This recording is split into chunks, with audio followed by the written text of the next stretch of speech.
मैं हूं अमीश देवगन। आज की बहस सिर्फ किसानों के लिए नहीं है। आज सिर्फ आंदोलन की बात नहीं होगी, क्योंकि कुछ किसान नाराज हैं। सरकार की जिम्मेदारी है कि किसान की नाराजगी को वो दूर करे, उनका कंफ्यूजन दूर करे, और सरकार ऐसा कर भी रही है। लेकिन मैं आज आपको आंखें खोल देने वाली खबर बता रहा हूं, क्योंकि नाराज किसान दिल्ली के अलग अलग बॉर्डर पर बैठे हैं। और इसी बीच पंजाब में 1500 से ज्यादा मोबाइल टावर को तोड़ दिया गया है। आखिर ये कौन लोग हैं? क्योंकि मेरा दावा है कि मेरे देश का किसान अपने ही देश के पैरों पर कुल्हाड़ी नहीं मारेगा। तो क्या कोई गहरी साजिश रची गई है? मोबाइल से बातचीत में समस्या खड़ी की जाए, बच्चे ऑनलाइन क्लास कर ना पाए, उन्हें दिक्कत आ रही है, ऑनलाइन कारोबार के लिए समस्या खड़ी हो सकती है, बाबा रामदेव की पतंजलि का विरोध किया जा रहा है। आखिर बाबा रामदेव से किसानों के आंदोलन का क्या लेना देना है? तो क्या यह देश को नुकसान पहुंचाने की एक बड़ी साजिश है? मोदी सरकार के कई फैसलों ने चीन को जोरदार झटका दिया है। फैसलों ने चीन को जोरदार झटका दिया है। तो कहीं इसके पीछे कोई विदेशी ताकत तो नहीं है, कोई विदेशी साजिश तो नहीं है, चीन की कोई चाल तो नहीं है, कहीं ये देश की अर्थव्यवस्था पर एक बड़ा हमला तो नहीं है? जरा सोचिए, एक प्रॉक्सी वॉर खड़ी करी जा रही है देश के अंदर, और देश के सिस्टम को तोड़ा जा रहा है, देश की अर्थव्यवस्था को तोड़ा जा रहा है।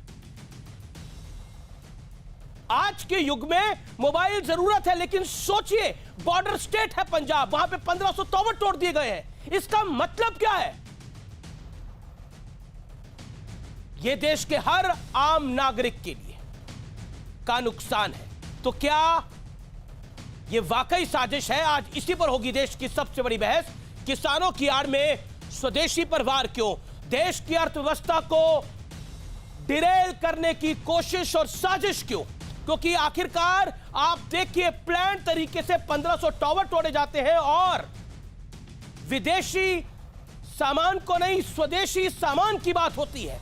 तो आज का आर पार इसी पर, अगर आप देश से प्यार करते हैं तो इस आर पार को जरूर देखेंगे।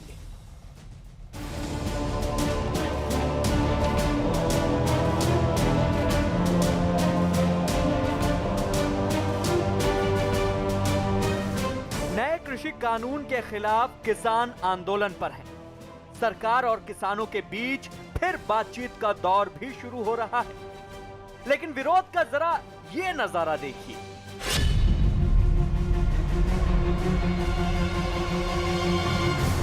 मोबाइल टावर तोड़े जा रहे हैं। पीटीआई का दावा है कि करीब 1500 मोबाइल टावरों को नुकसान पहुंचाया जा चुका है। जालंधर, पटियाला, फिरोजपुर से जो तस्वीरें सामने आई हैं वो हैरान करने वाली हैं, क्योंकि मोबाइल टावर तोड़ने से मोबाइल से बातचीत पर असर पड़ेगा, इंटरनेट का कनेक्शन खत्म होगा, बच्चों की पढ़ाई पर असर पड़ेगा, ऑनलाइन कारोबार ठप हो जाएगा, दफ्तरों में कामकाज पर भी असर पड़ेगा। देश के इंफ्रास्ट्रक्चर के उस विकास को राजनीति से दूर रखा जाना चाहिए। हम प्रदर्शनों और आंदोलनों के दौरान देखते हैं, ये मानसिकता देश के इंफ्रास्ट्रक्चर को, देश की संपत्ति को नुकसान पहुंचाने की है। हमें याद रखना चाहिए कि इंफ्रास्ट्रक्चर, ये संपत्ति किसी नेता की, किसी दल की, किसी सरकार की नहीं है। ये संपत्ति देश की है, ये संपत्ति आपकी है, देश के नागरिकों की है। इसलिए अपना लोकतांत्रिक अधिकार जताते हुए हमें अपने राष्ट्रीय दायित्व को भी नहीं भूलना चाहिए। सवाल है, क्या देश का किसान अपने ही देश का नुकसान चाहेगा, या फिर इसके पीछे कोई बड़ी साजिश है, जैसा कि बीजेपी आशंका जता रही है। बीजेपी दावा कर रही है कि इस तोड़फोड़ के पीछे कांग्रेस और लेफ्ट से जुड़े लोगों का हाथ है। किसान भाई कभी भी वायलेंस नहीं कर सकते। कुछ इस तरह की ताकतें जरूर हो सकती हैं, जैसा मैंने कहा कि जो क्रिमिनल कॉन्स्पिरेसी का संदूक लेकर के किसानों के कंधों पे बंदूक चलाना चाहते हैं, और इसके लिए किसानों को होशियार रहना चाहिए। क्या हाथ मिले हैं आपके अर्बन नक्सल के साथ? क्या आप पंजाब का माहौल खराब करना चाहते हैं? लॉ एंड ऑर्डर किसकी ड्यूटी है? कैप्टन साहब, आप उनको किसान मत कहिए। वो कांग्रेस के और कुछ वामपंथी दलों के गुंडे हैं जो इस तरह की कार्रवाई कर रहे हैं। बीजेपी नेता का बयान दुर्भाग्यपूर्ण है। अर्बन नक्सल कहना मूर्खतापूर्ण है। किसानों के मुद्दे पर गलती से बचें। पंजाब पुलिस को दोष न दें। हम शांतिपूर्ण प्रदर्शन के साथ हैं। आशंका यह भी जताई जा रही है कि देश को अस्थिर करने के लिए यह चीन की चाल भी हो सकती है, क्योंकि मोदी सरकार के कई फैसलों से चीन को तगड़ा झटका लग चुका है और बीजेपी तो खुलकर कांग्रेस और लेफ्ट पर चीन के साथ खड़े होने का आरोप लगाती रही है। कांग्रेस और चीनी कम्युनिस्ट पार्टी के बीच समझौते पर गंभीर सवाल उठे हैं। राजीव गांधी फाउंडेशन को चीन से लाखों का चंदा मिलने पर सियासी तूफान खड़ा हो चुका है। डोकलाम के दौरान राहुल गांधी के चीनी राजदूत से मिलने पर बवाल हो चुका है और लेफ्ट पर तो बीजेपी चीन के साथ खुलकर खड़े होने का आरोप लगा चुकी है। 1962 में भारत चीन जंग के दौरान आरोप लग चुका है कि लेफ्ट ने इसे युद्ध नहीं बल्कि एक समाजवादी और एक पूंजीवादी राज्य के बीच का संघर्ष बताया था। लेकिन मुद्दा सिर्फ इतना नहीं है। किसान आंदोलन की आड़ में बाबा रामदेव की पतंजलि समेत स्वदेशी कंपनियों का विरोध हो रहा है। उनके खिलाफ लोगों को उकसाया जा रहा है। भारतीय किसान यूनियन के हरियाणा प्रदेश अध्यक्ष और केजरीवाल के करीबी गुरनाम सिंह चडूनी ने बाबा रामदेव के उत्पादों का बहिष्कार करने का ऐलान किया। यानी सीधे तौर पर अपने ही देश का नुकसान किया जा रहा है। तो क्या वाकई किसानों के कंधे पर बंदूक रखकर गहरी साजिश रची गई है? इसी पर होगी देश की सबसे बड़ी बहस। किसानों की आड़ स्वदेशी पर क्यों वार? और अब अराजक साजिश का विश्लेषण सुनिए। भारत के लिए किसान और उद्योग दोनों जरूरी हैं। दोनों एक ही सिक्के के पहलू हैं। गाड़ी के ये चार पहिए हैं जो चलने जरूरी हैं। उद्योग धंधे देश और किसानों के दुश्मन नहीं हैं, जैसा अक्सर वामदल बताते रहे हैं। मोबाइल टावर पर निशाना समझ से परे है। सोचिए, बॉर्डर स्टेट के अंदर आप 1500 टावरों को तोड़ दें, नुकसान किसका है? ये आम आदमी का, उसके बच्चों का, उसके कारोबार का। टेलीकॉम सेवा बर्बाद करना किसान आंदोलन नहीं हो सकता। भारत की आर्थिक तरक्की से चीन चिढ़ा हुआ है।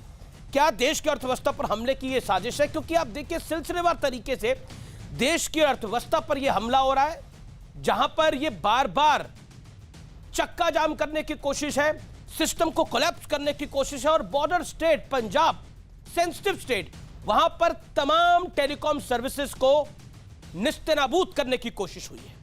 मेरे साथ बात करने के लिए आज की इस चर्चा में अखिलेश प्रताप सिंह, कांग्रेस के प्रवक्ता नेता, डॉक्टर संबित पात्रा, मणिपुर के प्रभारी, भारतीय जनता पार्टी के राष्ट्रीय प्रवक्ता, अध्यक्ष एमपीसीआई के, एसडीपीआई के तस्लीम रहमानी साहब, ब्रजेश सिंह हमारे सहयोगी और राजनीतिक विश्लेषक और जाने माने संघ के विचारक प्रोफेसर अवनीजेश अवस्थी। आप तमाम लोगों का अभिनंदन है। ब्रजेश सिंह, इस चर्चा की शुरुआत में आपसे करता हूं, 50 सेकंड का वक्त है।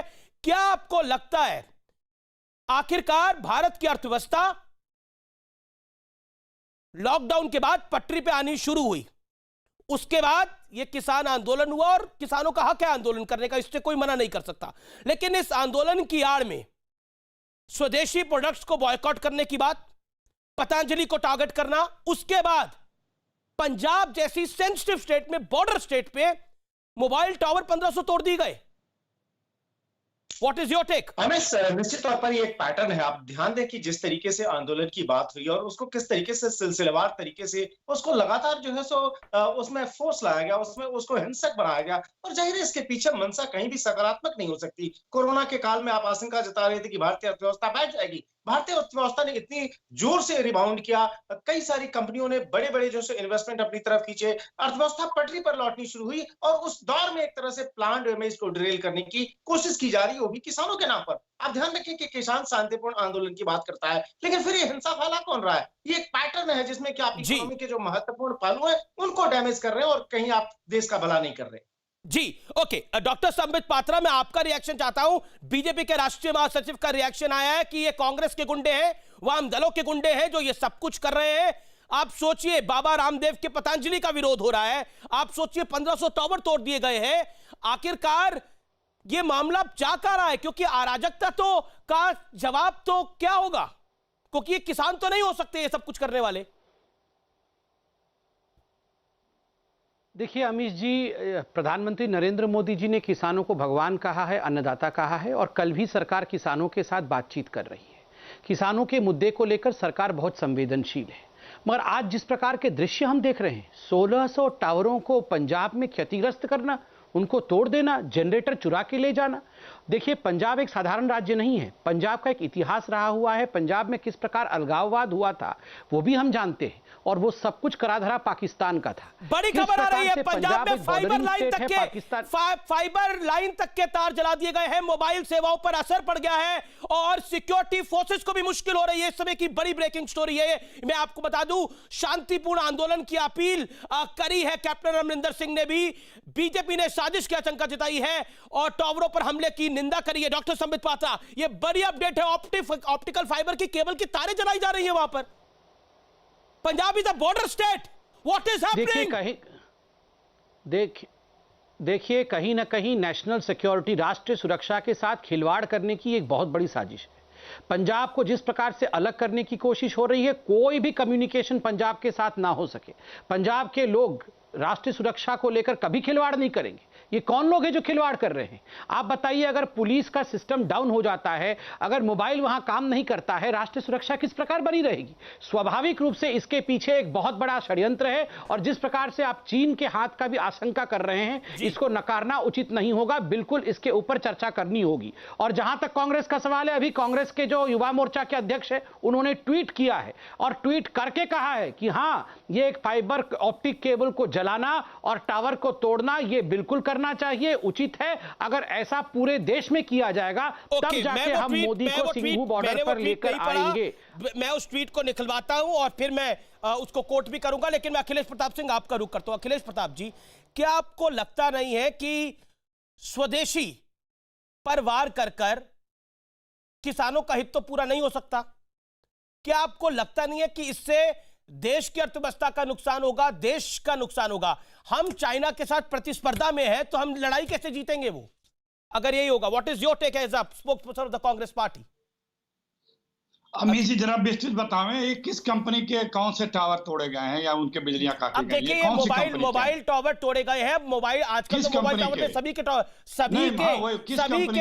के सभी सिग्नल आते हैं आजकल। एक ही मोबाइल टावर होता है, वहां पर तहस नहस करे गए हैं। एक ही मोबाइल टावर होता है जिससे सभी के सिग्नल आते हैं। आपकी जानकारी नहीं है, शेयरिंग में होता है। बोलिए अपनी बात को। उस किस कंपनी के टावर थे?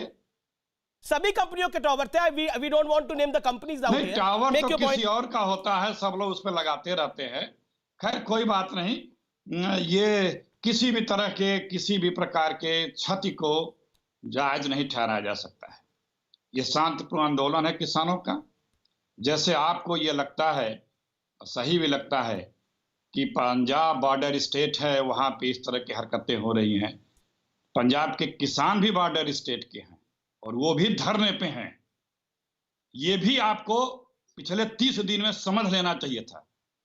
सिर्फ टावर की अगर अपने पे आए तो बॉर्डर स्टेट का बात की जाए और वहां के किसानों के मुझे ये बताइए, तो पाकिस्तानी खालिस्तानी पाकिस्तानी खालिस्तानी की नहीं बात, या तो चीनी की बात है, यहाँ तो स्वदेशी पर वार करने की बात है। यहाँ पे पाकिस्तानी खालिस्तानी की बात नहीं है अखिलेश जी, यहाँ पे स्वदेशी की बात है। बाबा रामदेव को टारगेट किया जा रहा है, बाबा रामदेव के प्रोडक्ट को टारगेट किया जा रहा है। क्यों क्यों?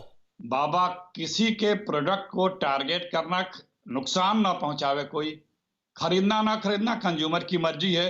लेकिन अगर हिंदुस्तान का कोई किसान सड़क पे अपनी मांग जाए, जिसका जीवन मृत्यु का सवाल है, वो अपनी मांग करता है, तो पूरी मीडिया और पूरी बीजेपी ये कहती है आतंकी है, पाकिस्तानी है, टुकड़े टुकड़े गैंग है, फलाने है, नक्सल है, फलाने है।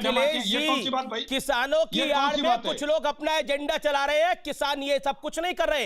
ये अर्बन नक्सल्स है, ये अर्बन नक्सल्स है। कैप्टन अमरिंदर सिंह कोई बीजेपी के थे जिन्होंने बोला था राष्ट्रीय सुरक्षा को खतरा है, वो बीजेपी के थे।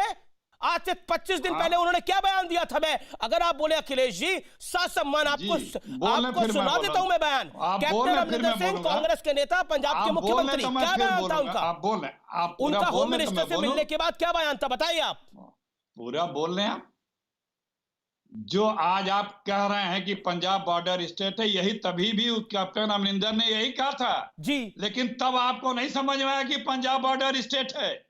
आज जब आप दुनिया के सबसे बड़े कारोबारी के कुछ टावरों को नुकसान पहुंचा तो आपको कैसे चोट लग रही है? किसान के तो जीवन मृत्यु का सवाल है। नहीं, देखिए किसी कारोबारी अगर कोई स्वदेशी कारोबारी होगा और उसको नुकसान पहुंचेगा तो खड़ा होना होगा उसके लिए। देखिए मैंने पहले भी कहा, वो कोई अपराधी नहीं है, वो कोई अपराधी नहीं है, बाबा रामदेव कोई अपराधी नहीं है। सुनिए संबित जनाब, पात्रा, सुनिए, संबित पात्रा, चीखने से कुछ नहीं होगा, बात सुनिए। चीखने से कुछ नहीं होगा, मैं तो अखिलेश जी सम्मान आपको बोल रहा हूं, चीखने की बात ही नहीं कर रहा। मैं तो कैप्टन अमरिंदर सिंह को कोट कर रहा हूं। मेरे टाइम पे आप ही बोलते रहे। देखिए मैं तो कैप्टन अमरिंदर सिंह को कोट कर रहा हूं। अरे मैं डोकलाम तक तो पहुंचा ही नहीं है। अब मेरी बारी है और मुझे आपत्ति भी है, मुझे बोलने का मौका दिया जाए। मैं बोलूं कि सुनूं? बस अमीश जी, कि अमीश जी मेरी बारी में आप ही बोलते रहेंगे, मैं बोलूं? अमीश जी, अखिलेश जी आप भी एक सेकंड, संबित 30 सेकंड रुक जाइए। संबित को 30 सेकंड बोलने का मौका देता हूं मैं। बोलिए अखिलेश जी, आप बोल लीजिए, अपनी बात को रख लीजिए। देखिए अमीश जी, किसी भी प्रकार के किसी भी वस्तु को, किसी के भी वस्तु को, उद्योग को, उत्पाद को क्षति पहुंचाना कभी जायज नहीं कहा जा सकता। लेकिन ये आपने एक वर्ड बड़ा अच्छा यूज किया था, उद्योग और कृषि दोनों को मिलकर चलना होगा। दोनों की जरूरत इस देश को है, ये दोनों को समझने की भी जरूरत है अमीश जी, उद्योग को भी और कृषि वालों को भी। ठीक है, ये दोनों लोगों को समझना होगा। ठीक है, आपने झटके में तो बात बड़ी कर दी। ना मेरे पास तो पूरे प्रूफ है जी, मेरे पास तो पूरे प्रूफ है जी, मेरे पास तो पूरे प्रूफ है जी। पंजाब में कितनी कॉर्पोरेट फार्मिंग होती है, कौन कौन करता है, मेरे पास तो पूरे प्रूफ है। लेकिन वो विषय नहीं है मेरा, लेकिन वो मेरा विषय नहीं है। Sambit Patra, make your point. Sambit ji, ये दोनों को समझना होगा। अमीश भाई एक अब जब मुझे सुन लिया जाए, इतनी देर से इनको अकेले सुन रहे थे, अब हमें अकेले सुन लिया जाए। अमीश भाई ये डिस्टर्बेंस उचित नहीं है। बोलिए डॉक्टर। अमीश भाई मुझे बहुत आश्चर्य लगा कि एक राष्ट्रीय पार्टी के राष्ट्रीय प्रवक्ता को जब पूछा गया कि क्या ये टावर तोड़ना उचित है, तो उन्होंने कहा बताइए ना पहले किस कंपनी का टावर है और आपको क्यों इतना दर्द होता है जब दुनिया के 4 बड़े कारोबारियों में से किसी एक का टावर तोड़ा जाता है। इसको अर्बन नक्सली की भाषा कहते हैं, ये कोई साधारण भाषा नहीं। मतलब अगर किसी उद्योगपति का टावर, ये टावर किस लिए था? ये टावर हमारे मोबाइल फोन के लिए है, किसी भी कंपनी का हो। और एक सेकंड रुकिएगा, आप अगर कंपनी का नाम जानना चाहते हो, वैसे तो ब्रुकफील्ड कंपनी का है, मगर मैं यहां कैप्टन अमरिंदर सिंह का 2016 का एक ट्वीट पढ़ता हूं। कैप्टन अमरिंदर सिंह 2016 में ट्वीट करते हैं, we brought the Reliance group to Punjab that initiated retail agri business project of ₹3,000 crore. This would have tripled the income of at least 1.5 lakh farmers in 3,000 villages. But the Akalis cancelled it. आप बताइए, आप Reliance group को पंजाब में लेकर आए थे, 3,000 करोड़ रुपए का फायदा अगर किसान को होता, 3,000 गांव में हो जाता, अकालियों ने रोक दिया। अभी आप बोल रहे आग लगा दो। इसकी अर्बन नक्सलियों की भाषा नहीं है। अगर इसी तर्ज पर लोग कहेंगे कि ये जो 4 सबसे बड़े पॉलिटिकल फैमिली हैं विश्व के, देखिए सोनिया गांधी, हफिंगटन पोस्ट ने कहा था Sonia Gandhi queen of England से भी अधिक रिच है। सब सर्वाधिक धन किसी महिला के पास पूरे विश्व में है तो वो सोनिया जी के पास है। अगर लोग गांधी परिवार के घर पे अटैक कर दे तो आप उसे उचित कहेंगे क्या? नंबर 1। नंबर 2, आपने कहा मोदी जी को, किसानों को और उद्योगपतियों को समझना होगा। अच्छा, तो यही समझने के लिए राहुल बाबा मिलान गए हैं, पिज्जा खा के। मतलब मिलान के किसान और मिलान के उद्योगपति को समझ के आएंगे।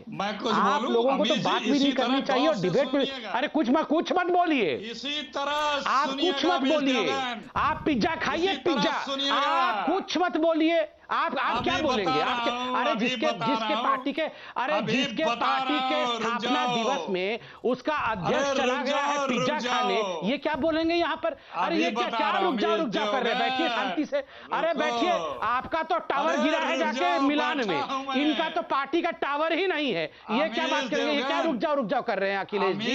अखिलेश जी क्या, अमित जी क्या करेंगे? अरे आपके पार्टी का तो टावर नहीं है, आपके पार्टी का तो रडार नहीं है, आपके पार्टी का तो टोल प्लाजा नहीं है, आपके पार्टी का तो सड़क नहीं है। आपका पार्टी चल रही है पार्टी करने मिलान में, आपकी पार्टी खा रही है पिज्जा मिलान में। यहाँ पर बैठ के एमएसपी यहाँ पर बैठ के किसानों की बात, मोदी जी को किसान और उद्योगपति को समझना होगा। अरे बुलाइए अखिलेश जी में बैठ के, अखिलेश जी 70 सालों में कितने पत्रकारों के आप मालिक थे? आप किस शब्दावली का इस्तेमाल कर रहे हैं कि मालिक क्या गया, एंकर क्या बोलेगा? आप पिछले 70 सालों में कितने एंकरों के और कितने पत्रकारों के मालिक थे बताइए ना। देखिए ये विषय नहीं है ना, आपको मौका मिलेगा आप अपनी बात को रखिए। आए दिन आपकी पूरी बहस आपकी मीडिया के ऊपर शुरू हो जाती है। राहुल गांधी को मैंने बोला था विदेश जाने के लिए, नहीं बोला था ना मैं उस टॉपिक को लेके आया, नहीं लेके आया ना, संबित पात्रा लेकर आए। संबित पात्रा को जवाब दीजिए ना, मेरे को ढाल क्यों बनाते हैं? न्यूज 18 को ढाल क्यों बनाते हैं आप लोग? सक्षम है तो अपनी बात का जवाब दीजिए, बोलिए अब आप। सुनो, हाँ सुनाइए, पहले सुनाइए। राहुल गांधी अपनी माँ के यहाँ गए हैं, नवाज शरीफ की अम्मी के पैर चाटने नहीं गए हैं, समझे? अच्छा, राहुल जी अपने माँ की यहाँ चले गए हैं। संबित अब शांत हो जाओ, संबित अब आप शांत हो जाओ। चले जाती माँ की यहाँ, अम्मी के पैर चाटते नहीं गए। संबित 40 सेकंड दीजिए।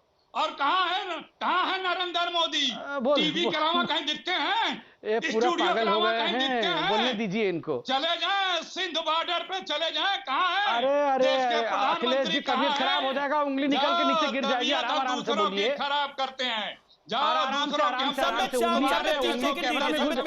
घुस जाएगा वो यूट्यूब के अंदर, गिर जाएगा आपका। अरे आपका वो स्काइप गिर जाएगा। आराम से इतना मत हिलिए।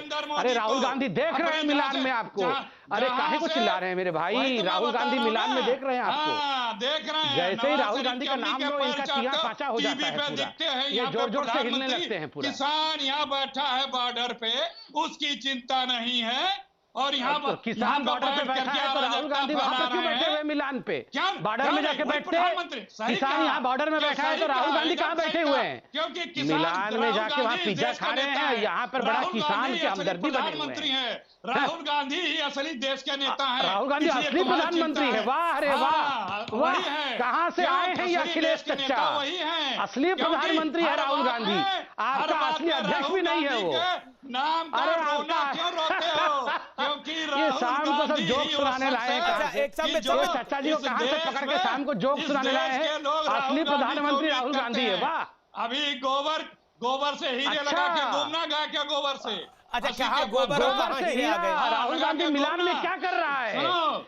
ए भगवान, ये कहाँ से लेके आए हैं बताइए? पूरा एंटरटेनमेंट का डिपार्टमेंट ना गोबर है ना हीरे है ना राहुल गांधी असली में प्रधानमंत्री है। राहुल गांधी तो अभी कांग्रेस के अध्यक्ष बनेंगे आने वाले दिनों में। अभी तो राहुल गांधी जी मिलान में है। एक सेकंड, अब मेरे साथ 2 मेहमान हैं जो अभी तक बोले नहीं है। 20 मिनट चर्चा को हो चुके हैं। अखिलेश जी, डॉक्टर पात्रा, अब उनका भी मुझे रुक करने दीजिए। राहुल गांधी असली प्रधानमंत्री बताइए। Professor Awasthi, sir you made your point. तो परेशान हो, ये पता है, तभी तो परेशान हो। बताता हूं अभी चार्टर्ड प्लेन में कहां गया था। ये कौन आया? चार्टर्ड प्लेन में नानी से मिलने गया था जब इंटरनेशनल फ्लाइट बंद थी। अच्छा, चार्टर्ड प्लेन में 4 साल में 300 यात्राएं, विदेश यात्राएं, एक खोल के रख देंगे सारी। बोलो। अरे बैंकॉक में भी रहती है क्या नानी माँ? बैंकॉक में कौन रहता है? कंबोडिया में कौन रहता है? सिंगापुर में कौन रहता है? लंदन में कौन रहता है? बोलो गोडसे मुर्दाबाद। बोलो गोडसे मुर्दाबाद। अरे अखिलेश प्रताप सिंह, बोलो। देश विरोधी, देश के दुश्मन अंबानी के पास खुद गया था अमरिंदर सिंह चल के कि आ जाओ मेरे पास। पैसे खाते रहे अंबानी से अब तक। एक सेकंड देखिए खरबपति बनाया कांग्रेस के शासन में। अवस्थी जी, कांग्रेस के शासन में अंबानी खरबपति बना। एक सेकंड, माय हम्बल रिक्वेस्ट, एक सेकंड, मुझे लगता है विषय पे रहना चाहिए, महत्वपूर्ण है विषय पर है। मैं ब्रजेश को लेके आता हूं चर्चा में, फिर मैं त्रयमानी साहब को लेके आता हूं। Brajesh, a quick point from you. क्या आपको लगता है कि ये जो पूरी पॉलिटिक्स है, ये जो किसान पॉलिटिक्स है, और इस पॉलिटिक्स के अंदर अराजक तत्वों का घुसना कहीं ना कहीं एक देश के लिए बड़ा खतरा है? क्योंकि देश अपने पैरों पे खड़ा होना चाहता है, और क्यों ना खड़ा हो हमारा देश अपने पैरों के ऊपर? That's the whole point. Democracy में सबको प्रोटेस्ट का अधिकार है, Yes. लेकिन प्रोटेस्ट कभी वायलेंस की शक्ल नहीं अख्तियार कर सकता। और अगर उसका स्वरूप बदल जाए, अगर उसके इरादे बदल जाएं, आप एक बॉर्डर स्टेट में इस तरह का वायलेंस क्रिएट करके अगर आप नेशनल सिक्योरिटी पर आप असर डालने की कोशिश कर रहे हैं, आप देश की इकोनॉमी को चौपट करने की कोशिश कर रहे हैं, तो फिर वो आंदोलन नहीं रह जाता, आंदोलन की आड़ में वो कुछ और हो जाता है। और जाहिर है इस पर ध्यान देने की बात है। और इसमें विदेशी ताकतें, जैसा मैंने कहा, प्रॉक्सी वार सबसे आसान तरीका है। पाकिस्तान ने प्रॉक्सी वार हमारे सामने किया जब सीधे सीधे नहीं लड़ सका। चीन वही कर रहा है। चीन के जो पिट्ठू हैं जो कि इस देश में है, आप ध्यान रखें, आइडियोलॉजिकल बेसिस पे एक पूरी पार्टी एग्जिस्टेंस में आई थी।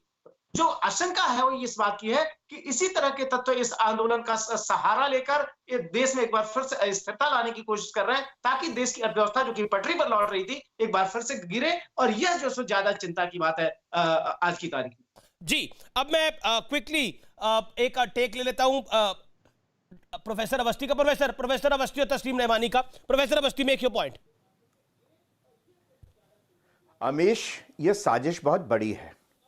सिर्फ टावर ही नहीं, शायद बहुत ज़्यादा चैनलों पे खबर नहीं आई, आईफोन की फैक्ट्री जो भारत में लगी, बेंगलुरु में और राजकोट में, वहाँ पे भी हुड़दंगबाजी हुई है, आग लगाई गई है, करोड़ों का नुकसान किया गया है।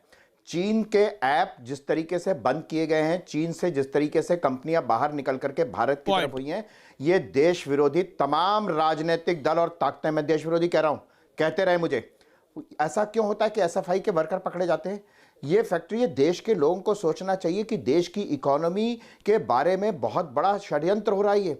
जो लोग चीन से समझौता करते हैं, एमओयू करते हैं, वो एमओयू आज तक मालूम नहीं चला। क्या किसी भी देश के राजनीतिक दल को किसी भी विदेश से एमओयू करने का हक है और देश के सामने बताने का हक नहीं है? क्या देश के नागरिकों का यह हक नहीं है कि मालूम चले कि आपने समझौता क्या किया है? ये सिर्फ टावरों तक नहीं है, हर चीज, पतंजलि देशी उसको बायकॉट करो, टावर देशी उसको बायकॉट करो ताकि 5G आए वहां से। यहां पर आईफोन की फैक्ट्री बंद हो, मोबाइल की फैक्ट्री 2 से 220 हुई, उनको तहस नहस करो। पूरी तरीके से इंडियन इकोनॉमी को और भारत के नागरिकों को ये साजिश है भारत के खिलाफ, भारत की आवाम के खिलाफ, 135 करोड़ लोगों के खिलाफ। यही पॉइंट है, यही पॉइंट है। ये अराजक तत्व भारत को डिरेल करना चाहते हैं, भारत की अर्थव्यवस्था को डिरेल करना चाहते हैं। इसीलिए मैं बार बार बोल रहा हूं कि ये अराजकता है और इस अराजकता को भारत सहन नहीं करेगा, यानी भारत के लोग सहन नहीं करेंगे, युवा सहन नहीं करेंगे। सोचिए, अगर एप्पल आईफोन की फैक्ट्री पे अटैक हो सकता है, अगर बाकी चीजों पे अटैक हो सकता है, तो सुरक्षित क्या है फिर? यानी ये बाहर वर्ल्ड को मैसेज दे रहे हैं कि इंडिया में ये सुरक्षित नहीं है, आप ले जाइए चाइना में, जिसको हम इकोनॉमिकली, स्ट्रैटेजिकली, डिप्लोमेटिकली अटैक कर रहे हैं। This is related to China. China परेशान है भारत से और वो भारत को डिरेल करना चाहता है और उसे पता है भारत को डिरेल कैसे करना है। उसके बाद अंदर ताकतें हैं क्या? यही सवाल है तस्लीम रहमानी। Answer this. अमीश, उद्योग और उद्योगपति में फर्क करना पड़ेगा। इन दोनों चीजों को एक तो अलग रखिए। दूसरी बात यह कि किसान आंदोलन कामयाब हो रहा है और सरकार किसानों के आगे बेबस दिखाई दे रही है, नाकाम हो रही है। तो जाहिर है कि इस सरकार का हमेशा से ये वतीरा है कि जब वो किसी पब्लिक मूवमेंट के आगे नाकाम होती है तो उसको एंटी नेशनल की संज्ञा देती है। आपकी नजर में तो शाहीन बाग भी कामयाब हो रहा था, टर्बन नक्सल, और कामयाब हो भी गया। दिल्ली में बीजेपी चुनाव हार गई। अरे अब आप आधे घंटे के बाद आपने बोलने का मौका दिया है और आपका मुंह फौरन चल पड़ता है। सर, मेरा मुंह तो चलेगा ही, मेरा कार्यक्रम है। आपको बुलाता हूं मैं आपका मुंह चलाने के लिए अपने कार्यक्रम के अंदर। बोलिए अब आप। तो आप तो मुझे मेरा मुंह चलने फिर दीजिए ना। चलिए ना, चला ही रहे हैं तब से, पिछले 10 साल से आपका मुंह चल ही रहा है, अभी तक रुका तो है नहीं। मैं कह रहा हूं सरकार नाकाम हो रही है और उद्योगपति अलग है, उद्योग अलग है। इस देश के उद्योग को नुकसान नहीं पहुंचाया जा रहा, इस देश के उस उद्योगपति को नुकसान पहुंचाया जा रहा है जो इस देश के किसान को और इस देश के मजदूर को नुकसान पहुंचाना चाहता है। आप अर्थव्यवस्था की बात कर रहे हैं, क्या ये किसान थे? जब अर्थव्यवस्था -24% पे गई तो क्या इन किसानों ने की थी? कौन था उसका जिम्मेदार? मजदूरों के खिलाफ कानून लाए तो मजदूर, क्या वो उसके लिए सरकार जिम्मेदार नहीं है? पूरी की पूरी अर्थव्यवस्था 23 से कहाँ आई है? आप तो 3 महीने के अंदर क्या रिवाइवल हुआ है? अवस्थी जी, तस्लीम रहमानी को वक्त दीजिए 40 सेकंड का। अवस्थी जी, डिमोनेटाइजेशन के जरिए 2-3 महीने के अंदर डिमोनेटाइजेशन के जरिए जो प्रोफेसर अवस्थी, उसके लिए कौन जिम्मेदार था? कोरोना खत्म हो गया, अभी भी माइनस में, तस्लीम रहमानी अभी भी माइनस में 148 वोट मिले थे ना। अरे अब अब आप 148 वोट मिले थे पूरे देश की चिंता करने वालों। चलिए, मुझे आपकी नॉलेज, मुझे आपकी प्रॉपर पता है, आपकी नॉलेज पता है। अरे 148 वोट मिले, नहीं बोले उसके तो बाद अच्छा पूरे है। देश में अवस्थी जी आप वोट मत दीजिए। अवस्थी जी, सबको जानकारी है कि इनको 148 वोट मिले थे। आप इकोनॉमिकल स्लोडाउन के लिए एक सेकंड में ऑडियो डाउन करना चाहता हूं, सारे ऑडियो डाउन करिए। अवस्थी जी, सबको पता है कि 148 वोट इनको मिले थे। देखिए, अगर वोट हैसियत तय करते तो बहुत लोगों की कोई हैसियत नहीं होती, लेकिन भारत में लोकतंत्र है। भारत में अपनी बात 148 वोट वाला भी रख सकता है और 1,48,000 वोट वाला भी रख सकता है। यही भारत का लोकतंत्र है। इसीलिए बार बार 148 वोट की बात याद दिलाकर रहमानी साहब को भी बुरा लगता है। उनको अच्छी तरह याद है उनको कितने वोट पड़े थे। अब अपनी बात को रखिए रहमानी साहब, 20 सेकंड आपके पास। इनके पास कोई आर्गुमेंट नहीं है, इसलिए मुझे बुरा नहीं लगता, बिल्कुल नहीं लगता। इस किस्म के लोगों की बात का बुरा नहीं मानना। अवस्थी, मैं रिक्वेस्ट कर रहा हूं आपको कि 148 आप चाहे मुझे उससे बिल्कुल कोई फर्क नहीं पड़ता, लेकिन आप मुझे डिरेल नहीं कर सकते ये कह के। आप मुझे ना उत्तेजित कर सकेंगे ना डिरेल कर सकेंगे। आप ये बताइए, अरे 15 करोड़ लोगों की जो नौकरी गई, उसकी जिम्मेदारी इन किसानों के ऊपर डालेंगे। फिर आप अर्बन नक्सल कहते, अर्बन नक्सल कह रहे, खालिस्तानी कहते, की फिक्र करते रहिए। अरे 15 करोड़ लोगों की नौकरी की बात कीजिए, बिना किसी -20% GDP।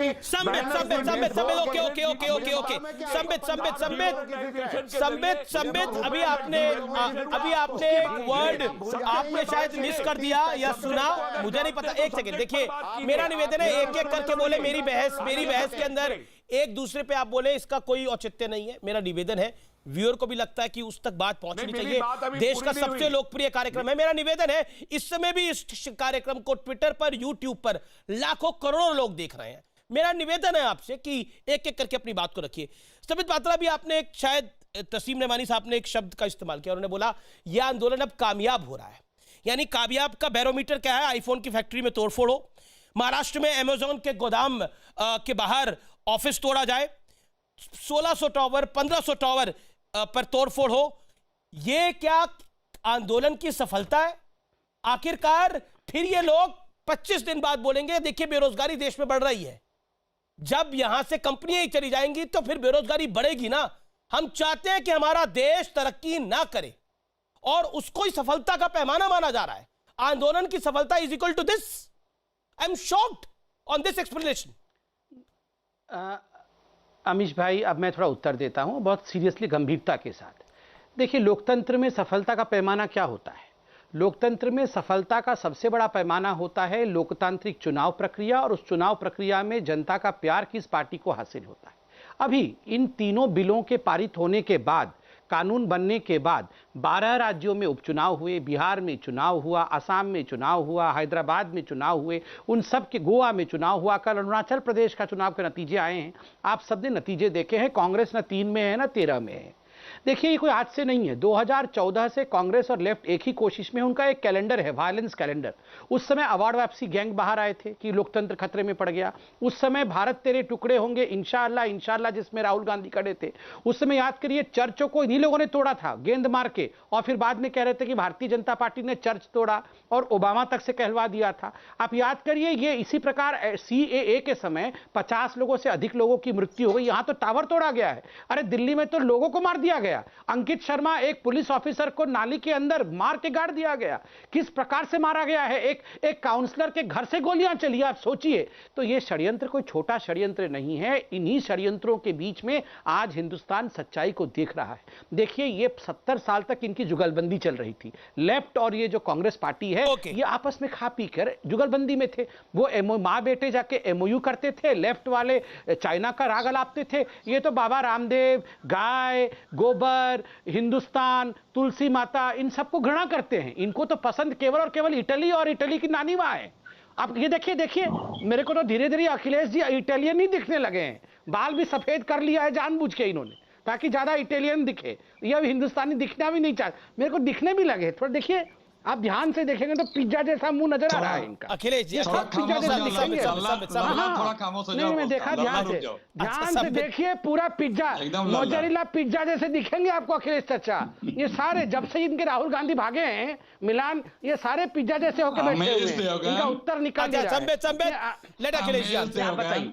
नहीं बताइए, नहीं पहले मैं पूछता हूँ अखिलेश जी, आप बताइए, इतना अगर राहुल गांधी के दिल के अंदर किसानों के लिए प्रेम उमड़ रहा था तो किसानों के साथ सिंघू बॉर्डर में ना बैठ के ये मिलान में कहाँ बैठे हुए हैं जाके, आप बताइए मिलान में कहाँ बैठे हुए हैं? मिलान में जाके बैठे हुए हैं कहीं पे। अखिलेश जी आप अपनी बात को रखिए।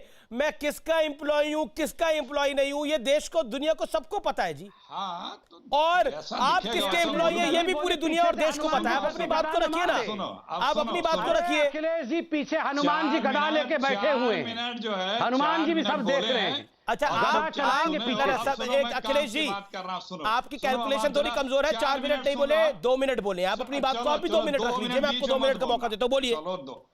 देखिए अमीश देवगन जी, ये गंभीर विषय है। अगर कहीं तोड़ फोड़ हो रही है, पंजाब सरकार को जांच करनी चाहिए। इसके पीछे कौन लोग हैं? वो शरारती तत्व तो नहीं है जो किसानों को बदनाम करना चाहते हैं, किसानों के आंदोलन को बदनाम करना चाहते हैं। ये लल्ला को बीच में चुप बैठाओ, लल्ला को बीच में म्यूट करो, क्योंकि मैं किसी के बीच में नहीं बोलता हूं। आप बोलिए, अपनी बात को रखिए। अमीश देवगन, आप अपनी बात को रखिए। बहस होनी चाहिए। हाँ, इसीलिए मैं कह रहा हूँ। तो ये जांच का विषय है, जांच होनी चाहिए और किसी भी की संपत्ति को नुकसान नहीं पहुंचना चाहिए। ये भी साजिश हो सकती है कि इस आंदोलन को बदनाम करने की भी हो सकती है। जहां तक रही इकोनॉमी की बात, आदरणीय मोदी जी जब से आए पिछले 6 वर्षों में, 67 वर्षों में इस देश ने इतना कर्जा नहीं लिया था। मोदी जी ने उससे ज्यादा कर्जा 6 वर्षों में इस देश पे चढ़ा दिया है। 60 लाख करोड़ रुपए, 67 वर्षों में 60 लाख करोड़ रुपए देश ने कर्जा नहीं लिया था। मोदी जी ने इस देश की इकोनॉमी को दीमक की तरह से चाल के समाप्त कर दिया। देश की जीडीपी नीचे जा रही है और जिन उद्योगपतियों की आप चर्चा कर रहे हैं उनका 1000 गुना बढ़ रही है। ये क्या है? ये विषमताएं क्यों हो रही हैं? किसके कारण हो रही हैं? क्यों आज हर कोई कहता है कि सरकार को 2 लोग चला रहे हैं, 2 उद्योगपति चला रहे हैं? ऐसी अवधारणा क्यों है? आज इन सब चीजों को समाप्त करने के लिए इन दोनों उद्योगपतियों को किसानों के पक्ष में आकर सिंधु घाटी, सुनिए, इन दोनों उद्योगपतियों को किसानों। ओके, आपने अपनी बात को रखा। Brajesh Singh wants to react to Akhilesh ji. पूरे मामले को भटकाने की कोशिश की जा रही है। मूल मुद्दा यह है कि आखिर किसानों की आड़ में जो ये वायलेंस किया जा रहा है उससे किसको फायदा हो रहा है? आप ध्यान रखें, और किसको नुकसान हो रहा है? जाहिर है अगर इस तरह की वायलेंस हो रही है, एक इंटरनेशनल ओपिनियन ये बनाई जाएगी कि भारत इन्वेस्टमेंट के लिए सुरक्षित देश नहीं है। और इस कोरोना के काल में जहां पर चीन से तमाम कंपनियां बाहर निकलकर आने को तैयार है, भारत उनके लिए सबसे बेहतर डेस्टिनेशन है। उस भारत को एक तरह से कह सकते हैं बिगाड़ा जा रहा है। ये तस्वीर पेश की जा रही है और यह गड़बड़ है। Okay, Akhilesh ji respond. अखिलेश जी। अमीश देवगन जी, ये किसान प्रधान देश है।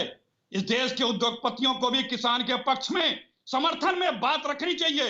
किसान ही सबसे बड़ा उनका मार्केट है, वहीं से उनकी कमाई होती है।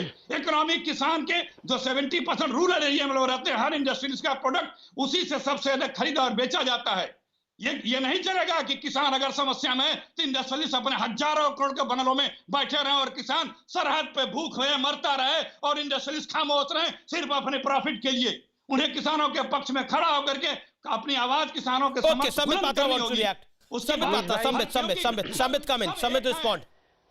अगर इंडस्ट्रियलिस्ट अब आपने अपनी बात को रखा, मैं बहुत गंभीरता से कुछ बात कहूंगा, इसको कृपया करके सुना जाए। ओके अखिलेश जी, आपने सीरियस पॉइंट को रखा है, जवाब भी सुनिए ना, आपने महत्वपूर्ण पॉइंट रखा है। Let him here. 10 सेकंड मेरी बात कंप्लीट। अच्छा कर लीजिए, 10 सेकंड ले लीजिए, बोल लीजिए आप 10 सेकंड। अमीश भाई मैं बोल लीजिए 10 सेकंड, रुकिए सब 10 सेकंड बोलेंगे। किसान और उद्योगपति दोनों अलग नहीं है, दोनों को एक दूसरे की बात को इंडोर्स करना होगा, दोनों को एक दूसरे के इंटरेस्ट को साझा करना होगा और इंटरेस्ट की सुरक्षा करनी होगी। ये नहीं चलेगा कि किसानों पे अत्याचार होता रहे, दमनकारी कानून आते रहे और उद्योगपति खामोश रहे। ठीक है, आपने अपनी बात को रख लिया। जब कोई बात आती है 70 साल आपने सरकार चलाई है। ओके, संबित पात्रा बोलिए। देखिए अमीश भाई, ये बहुत बड़ी बात कही है कांग्रेस के प्रवक्ता ने। कांग्रेस के प्रवक्ता ने कहा है कि अगर आप उद्योगपति हैं और आप अगर सड़क पे उतर के नहीं आते हैं तो हम आपके टावर तोड़ेंगे, आपके घर तोड़ेंगे, आपको हम चुनौती देंगे। ये जो लेफ्टिस्ट कंट्रीज में होता है, और आप देखिए जिस प्रकार से अमेरिका में भी ब्लैक लाइफ मैटर कहीं पीछे छूट गया। दुकान तोड़ करके कोई वॉशिंग मशीन ले जा रहा है, कोई स्विंग मशीन ले जा रहा है, कोई सोने चांदी का बिस्कुट ले जा रहा है। आप यही फिनोमिना आज पूरे विश्व में कई जगह देख रहे हैं। This is a typical leftist mentality. आज इसी बात को कांग्रेस पार्टी कह रही है। आप उद्योगपतियों को मारना शुरू कर देंगे। अभी बिल्कुल ब्रजेश जी ने सही कहा। ब्रजेश जी ने कहा कि भारत आज फेवर्ड इंटरनेशनल डेस्टिनेशन बना हुआ है विश्व भर के उद्योगपतियों के लिए। लोग कोरोना के बाद चाइना से अपने व्यवस्था को हटा करके अपने उद्योग को इंडिया लाना चाहते हैं, और यहां पर कानून की व्यवस्था बिगड़ी हुई है। हम यहां टावर नहीं रहने देंगे। इस प्रकार की एक परिस्थिति बना करके कांग्रेस पार्टी चाहती है कि देश ध्वंस हो जाए, देश विनाश हो जाए, ताकि इनका जो राहुल गांधी है ये प्रधानमंत्री बन जाए। देखिए, राफेल को गाली दिया, आर्टिकल 370 के एब्रोगेशन को गाली दिया, राम मंदिर को गाली दिया, सीएए को गाली दिया, केवल इसलिए ताकि राहुल गांधी लॉन्च हो जाए। आज मुझसे आप कोरे कागज में लिखा के दे दीजिए, ये उल्टा लटक जाएंगे तब भी राहुल गांधी लॉन्च नहीं हो पाएगा। कैसे लॉन्च होगा आप बताइए? वो तो मैदान में ही नहीं है। अरे लॉन्च होने के लिए श्रीहरिकोटा में खड़ा होना पड़ता है, फ्यूएल जलती है, फिर रॉकेट आगे जाता है। यहां तो रॉकेट मिलान में बैठा हुआ है, श्रीहरिकोटा तो इंडिया में है, रॉकेट में फ्यूएल नहीं है। कैसे लॉन्च होगा बताइए ये राहुल गांधी? कुछ भी ये राहुल गांधी को लॉन्च करने के लिए इनको अगर हिंसा भी करना पड़े, इनको लोगों को मरवाना भी पड़े, जैसे कि दिल्ली में इन्होंने दंगों में करवाया था, ये सब करेंगे। हंसिए मत, मैं सच बता रहा हूं। उद्योगपतियों के घर में घुस के मारेंगे। क्या बोल रहे हैं आप? इस देश में कानून व्यवस्था नहीं है। आपने अभी बोला कि पंजाब की सरकार को तहकीकात करनी चाहिए। मैं पूछ रहा हूं क्यों तहकीकात नहीं कर रही है? क्यों तहकीकात नहीं कर रही है पंजाब की सरकार? आपके युवा मोर्चा के अध्यक्ष ने क्यों ट्वीट किया और यह कहा कि इसी प्रकार पूरे देश में सारे टावरों को तोड़ना चाहिए, तभी जाके मोदी जी बाहर निकलेंगे। और ये तस्लीम रहमानी तो चाहते हैं कि केवल और केवल रोहिंग्या आगे बढ़े। वो तस्लीम रहमानी आपके पास है, रहमानी साहब प्लीज मेक योर पॉइंट। होंगे इंशाअल्लाह। देखिए, मैं तो डिबेट पर रहूंगा, किसी इधर उधर मौजू पे नहीं जाऊंगा। मैं सीधे पूछना चाहता हूं कि किसान और मजदूर को अगर दमनकारी नीति उसके खिलाफ होगी तो ईस्ट इंडिया कंपनी के खिलाफ नॉन कोऑपरेशन मूवमेंट इसीलिए खड़ा हुआ था कि किसान और मजदूर का ईस्ट इंडिया कंपनी ने दमन किया था। ईस्ट इंडिया कंपनी अंग्रेजों की थी। यहाँ पर कौन सी अंग्रेजों की कंपनी है? पतंजलि अंग्रेजों की कंपनी है कि भारत के भगवादारी बाबा की कंपनी है? अरे अडानी और अंबानी किसी अडानी और अंबानी के भारत के नहीं है क्या? अडानी और अंबानी के लंदन से आए हैं क्या? इस देश की मिट्टी से बने हुए लोग नहीं है क्या वो लोग? इस देश की मिट्टी से जो बनेगा उसको हम पसंद नहीं करेंगे। विदेश से कोई आएगा तो उसको पसंद करा जाएगा। वाह, अमेज़न आपको अपना लगता है। Let's be logical. हम कितने लॉजिकल बात करते हैं तस्लीम रहमानी। लॉजिकल है। Yes, you are totally illogical. You're totally uncontrolled. You don't know what you're saying. आपको पता ही नहीं है, आपको समझ ही नहीं है आपको क्या बोल रहा है। आपको कुछ नहीं पता है। हाँ, मुझे तो कुछ नहीं पता है, सारा ज्ञान तो आप ही को है। आप पर्दा डाल रहे, बिल्कुल ज्ञान है। आप बेरों में गुठलियां मिला के किसानों को चीन और पाकिस्तान का ईस्ट इंडिया कंपनी का और किसान आंदोलन का क्या कनेक्शन है? किसानों को ये प्रोपेगेंडा नहीं चलने दूंगा मैं नहीं चलने दूंगा तस्लीम रहमानी ये प्रोपेगेंडा। ईस्ट इंडिया कंपनी का और किसान आंदोलन का क्या तुलना है? ये ईस्ट इंडिया कंपनी के खिलाफ आंदोलन हो रहा है। कंपनी है यही ईस्ट इंडिया कंपनी है। अराजकता चाहते हैं इस मुल्क के अंदर। आप लोग इस देश के अंदर अराजकता चाहते हैं। आप लोग चाहते हैं कि दुकानें चलाई जाए। आप चाहते हैं टावर तोड़े जाए। आप चाहते हैं कि भारत में इन्वेस्टमेंट ना आए। आप चाहते हैं भारत की अर्थव्यवस्था चरमरा जाए और फिर वहां पर आप फिर शोर मचाएंगे बेरोजगारी का। आप लोग चाहते हैं कि भारत डिरेल हो जाए। ईस्ट इंडिया कंपनी बोलने के लिए तो बड़ी अच्छी लगती है, लेकिन ईस्ट इंडिया कंपनी है कि भारत में कोई? अरे कुछ तो कम से कम देश की शर्म कर लो। ये पूरी शर्म बेच खाई है। अवस्थी जी। अमीश मैं एक बात तस्लीम रहमानी मैं हर सवाल का जवाब दूंगा। ये बताओ टर्की क्या करने गए थे? चोरी टर्की क्या करने गए थे? चोरी वहां से देश विरोधी क्या मैसेज लेके आए, कितने पैसे लेके आए देश में अराजकता फैलाने के लिए? अरे कहां गए थे टर्की में जहां पे म्यूजियम और चर्चों को तोड़ करके मस्जिद बनाया जा रहा है? देशद्रोही चोरी चोरी गए थे, देशद्रोही पकड़े गए, फुट सोल्जर हो, पकड़े गए ना? तुम देशद्रोही, अरे पकड़े गए ना? तुम किसानों पे बात करने से क्यों बच रहे हो? किसानों से बात कितना करने पैसा से क्यों लेके डर रहे आए हो कि हिंदुस्तान में तुम्हारे पास दंगे किसानों करवाने के लिए हैं? बात करने बताओ, कोई नहीं है। अरे जो बताओ ये कितने नाकामी, पैसे लेके आए कि ये नाकामी, हिंदुस्तान में दंगे बात करवाने? करो। चोरी अगर चोरी गए जरूरत थे, है, अगर टर्की जरूरत गए है थे तो चोरी बात करो चोरी? किसानों पे, जो भारत के खिलाफ किसानों बोलता पे है, बात करो। भारत के खिलाफ बोलता तुम्हारे है, पास वहां गए किसानों थे पे चोरी बात करने चोरी? का कोई नहीं है। अरे गए थे ना जो चोरी चोरी? मौजूद पहले है, हाँ या ना? किसानों पे बात हाँ करो। या ना? किसानों पहले पे हाँ या बात ना? करो। पहले हाँ तुम्हारे या अंदर ना? जरूरत है तो अरे किसानों हाँ पे या बात ना? करो। तुम ईस्ट अगर इंडिया किसान कंपनी नहीं, पहले विरोधी टर्की नहीं का हो तो किसानों बताओ। पे बात करो। टर्की में तुम चोरी चोरी नाकाम क्यों हो गए थे? तुम नाकाम हो कितना गए। पैसा लेके आए किसानों ने घुटने पे भारत झुका में दिया। अराजकता और दंगे किसानों करवाने ने के घुटने लिए? पे झुका दिया तुमको। वहां पे क्या वायदा मजदूरों करके ने आए घुटनों पे झुका कि दिया हाँ मुझे तुमको। पैसे दो, तुम्हारे पास मैं कोई दंगे नहीं करवाऊंगा तर्क। भारत कोई में? तर्क नहीं है। यही कह के आए ना वहां पर? आरएसएस यही जैसी कह के आए देशद्रोही थे? संस्था, पहले RSS बताओ, जैसी देशद्रोही बताओ संस्था जब भारत मौजूद के पे दुश्मन बात से करने को चोरी नहीं चोरी होता क्यों तो मिले? बिगड़ती है। इधर से भारत उधर के बिगड़ती है। दुश्मन से अरे तुम चोरी दुश्मन चोरी हो। जाकर के क्यों भारत मिले? का दुश्मन मुझे इस बात का मेरे जवाब दो सामने तस्लीम बैठा रहमानी। मुझसे बात कर रहा है। तस्लीम भारत रहमानी के 15 करोड़ अरे की तुम बात होते करने कौन वालों, हो? अपनी 135 करोड़ का देश है ये। कोई नहीं कोई होता। 135 करोड़ का देश है। ना बीजेपी महत्वपूर्ण है, ना कांग्रेस महत्वपूर्ण है। भारत देश सबसे ज्यादा महत्वपूर्ण है। भारत के लोग महत्वपूर्ण है, कोटि कोटि लोग महत्वपूर्ण है। इसीलिए उन भारत के लोगों के लिए आज हमने उन युवाओं के लिए इस सवाल को उठाया। मैं ब्रेक ले रहा हूं, लेकिन ब्रेक के बाद भी यह चर्चा जारी रहेगी। आप देखते रहिए देश की सबसे लोकप्रिय डिबेट शो, जिस पर आपका विश्वास है, आर पार।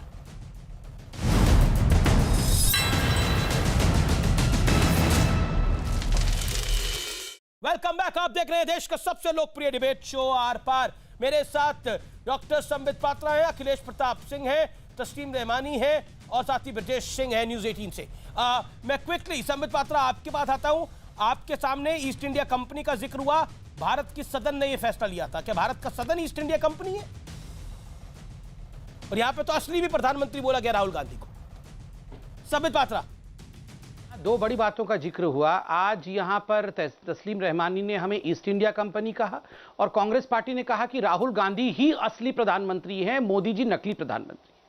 देखिए, राहुल गांधी जी तो असली नेता भी नहीं है, वो तो कांग्रेस पार्टी के असली अध्यक्ष भी नहीं है, वो तो असली हिंदू भी नहीं है, और तो और वो गांधी लिखते हैं, असली गांधी भी नहीं है, गांधी जी से कोई लेना देना नहीं था, तो ये असली प्रधानमंत्री कैसे हो गए?